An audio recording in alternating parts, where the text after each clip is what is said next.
Hello. So I'm going to try and do a bluebell wood painting. I'm going to make it up because it's easier, and I'm hoping to make it simple enough that people will be able to copy it. That might not happen, but anyway. Bugger it, look, I'm trying to get all these. I'm trying to film everything. It's not working. Anyway, I have mixed up there. What have I got? I've got a kind of, I'm going to start off with a few sort of tree, just to kind of give it a little bit of somewhere to start from. I don't know if you can see, but I have actually very lightly drawn out how I want this to be. But you'll see it more when it's in a bit more. So all I'm trying to do at the moment is just work out roughly where my trees are going to be, because the bluebells are going to go in around it. I've got it slightly propped up, which you wouldn't normally do with watercolours. It's not very advisable because look, it drips down. And I'm doing it because I can't film it very easily. Can't film it very easily anyway, but I'm doing this the hard way. Okay, so I've got a bit of a hint of tree there. Now, next thing I want to do is where are we? There we go. Let's get some bright green. Now, when you see bluebell wood, which are out at the moment, I'm doing this in May. They're out at the moment.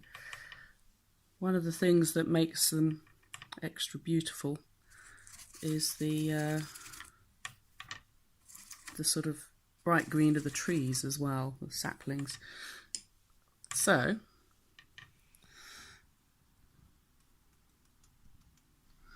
okay, so you see how watery this is. A lot of people don't quite understand with watercolour.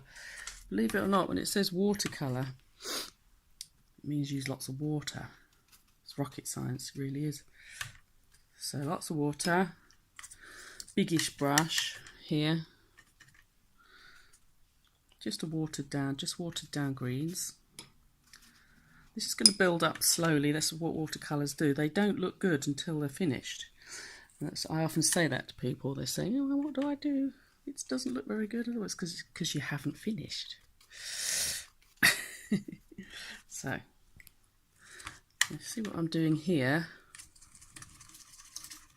It's supposed to be lemon yellow in there. Biggish brush. And then, see how I'm moving my hand around? I know I'm doing it quickly. I'll try and slow it down. There you go. There's a slow-mo of what I'm doing. Lots and lots of water. Okay, so it's hinting already at there being foliage. Notice I didn't do much with the trees. I just wanted to because mostly I'm going to do the foliage first and then do the trunk of the tree, but I just wanted to have a little bit there. So there's a hint of tree. This is just the first layer, but now that I've got it nice and wet, I'll just add in a little bit more. And see, just by sort of dabbing at it like this, you can do it much slower than this, should you feel inclined. You see, you've already got, by doing that, a hint of leaves. Dot, dot, dot, dot, dot, dot. There you go. Easy to get carried away, but that's fine. It's mostly going to be about a big tree and some bluebells. But you see where that is still wet? You can then take different greens.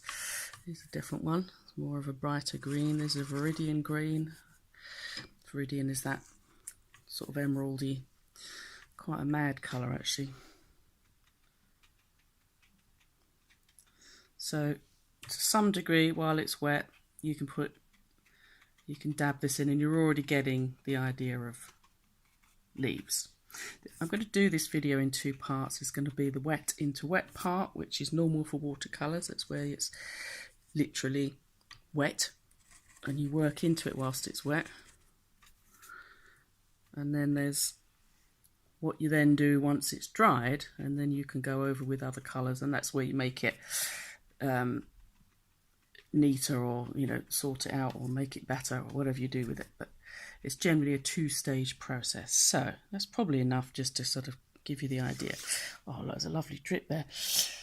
This is why you don't have them upright. I shouldn't have them upright. However, I think this might actually work all right in this particular case. So now I'm going to put in the bluebells. Now, where the sun strikes bluebells, this colour is, you could use, this is a magenta colour, I think.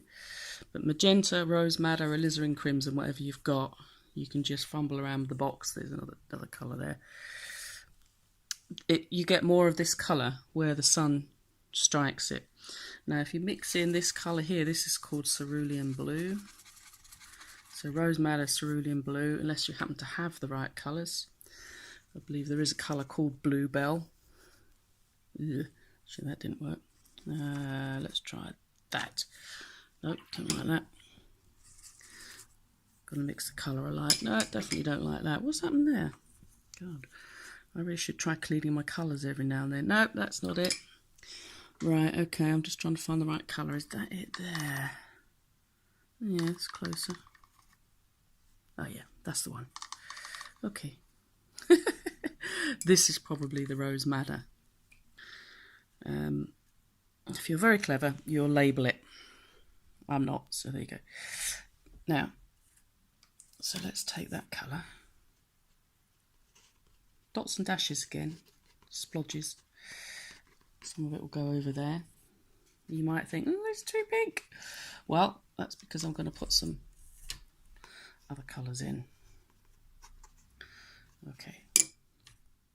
Remember, this is going to be simple. I'm trying to do one that can actually be easily done by anybody, even if you don't know anything about watercolour. So, okay. Okay, so whilst that is wet, actually I'm going to move to a bigger brush. Where's my bigger brush? Ooh, that one will do. Okay. So, cerulean blue. Ugh. Cerulean blue with green in, which isn't supposed to have. Okay, and then that rose madder colour. Okay, so I'm going to put some of that. So there we've got the more kind of what you would recognise as a bluebelly colour here. Actually, I'm going to have this flat because it's just dripping a bit too much. There we go. It's a nice idea, but it's not worked. Okay.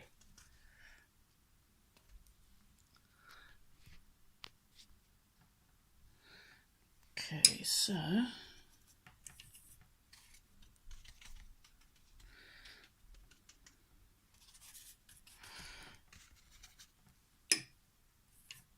now, whilst that's wet,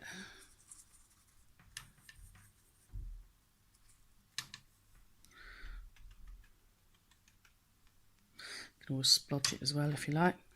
See, this is the thing about watercolour. I said it in the last video and saying in all the videos probably. It's a very loose medium if you use lots of water like I'm doing, and therefore an impressionist type medium. So you may as well play with it. So now while it's wet, this is the best bit. It's the bit I like the best.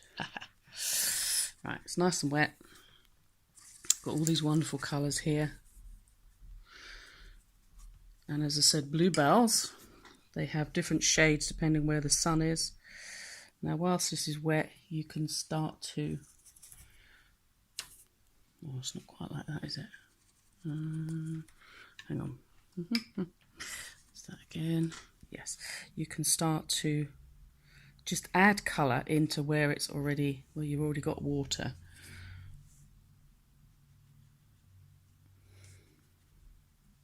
And it will kind of run in that lovely way. So the fact that you're using these colours, these sort of slight magenta in a woodland next to a tree, it's already unmistakably bluebells, albeit in a very abstract way. Now, I can actually be clever with this and make it more so. Let's get my cerulean. Right, good. Now, if I do this, same as I was doing with the trees, they're like here and there with the bluebells. All you got to do is give the viewer the idea that it is flowers. Now, bluebells actually the way they grow up. They've got lots of little bells in their stalks, and then they sort of curl over at the end. So I'm doing kind of like little loops, if you like. With more water there. And that alone, I can't help splodging more colour in there. So you need to be brave. It needs to be a combination of kind of light and watery, but also quite intense colour here and there. So you can see it's some sort of something, isn't it? What else would it be in a woodland? You have that on your side, no matter how bad a painter you might be. It's obviously going to be a bluebell wood. Let's do a little bit more there. A lot of this is second stage stuff you can do. But there we go. Okay, let's have a little bit there. So, there's my bluebells. What other colours have I got over here? Ooh, that's nice. Let's have that one.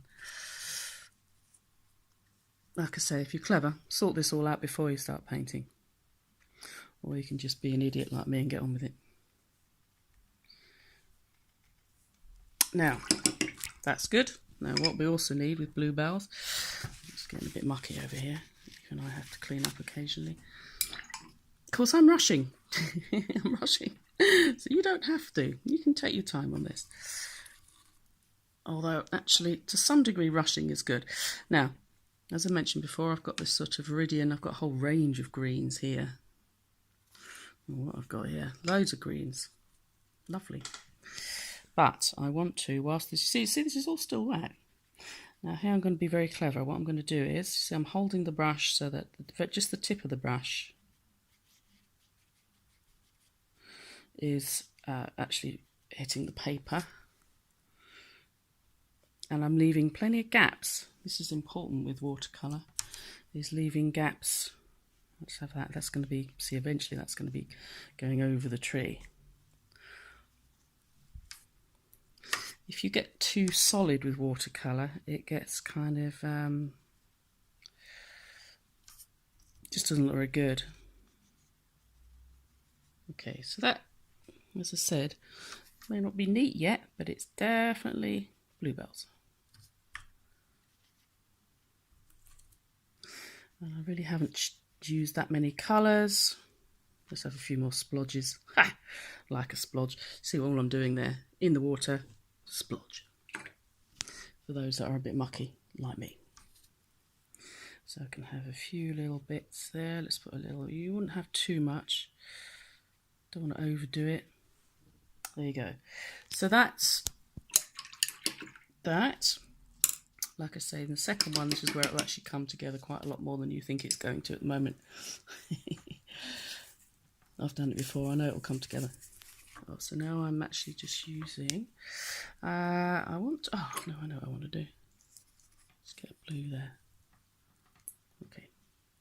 I actually just want to have a hint of trees in the background. There's going to be kind of, I think what I'm thinking of is there's going to be quite a nice little greenish field and there's some trees. So we'll actually, we're at the edge of a bluebell wood here. So this is light blue, again, that I'm using. Just to kind of, because when things look further away, they're more blue. So this is trees across a field.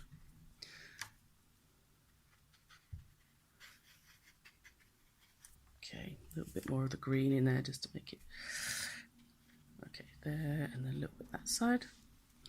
And then I'm going to take a bright green, that one.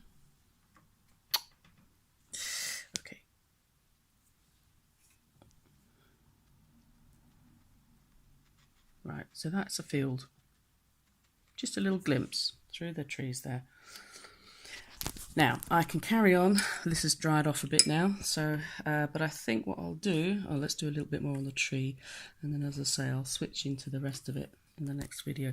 So I've got this colour, is a sort of terracotta colour here. Put some mauve in with it, obviously.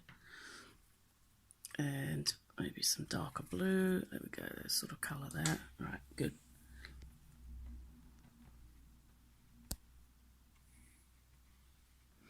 Now, see how I'm holding this brush? That's the wrong colour. I've lost the colour. Hang on, let's get that back in there. There we go. Ready colour.